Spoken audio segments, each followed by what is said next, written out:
In this video, I'm going to be showing you how to turn on or off restricted mode on YouTube. So how to turn on restricted mode on YouTube, and this video will also show you how to turn off the restricted mode on YouTube. So let's begin. The first thing you want to do, you want to log into your YouTube account.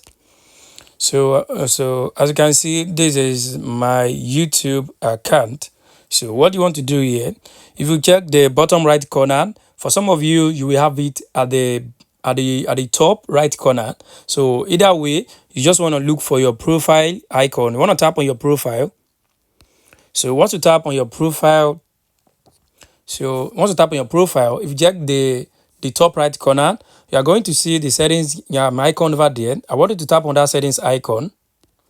So once you tap on that settings icon, it will take you to this page. So on this page, I want you to tap on general. So once you tap on general, I want you to look down here. You can, as you can see, we have the restricted mode.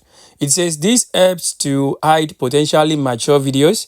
No filter is 100% accurate, but these settings only applies to this app on this device. So this will filter out mature videos before you give your phone to your kids. Once you turn this on, you can safely give your phone to your kids because it will potentially hide mature videos. So to turn this on, as you can see, this is already turned off. Just tap on it.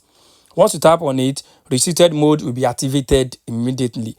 And if you want to turn it off, just want to locate this place. You want to follow the process I gave. Just come down here, tap on it again to turn it off. So tap on it to turn it on, tap on it to turn it off. So guys, this is how you can actually turn on or off restricted mode on YouTube. I hope this video helped you. Thanks for watching.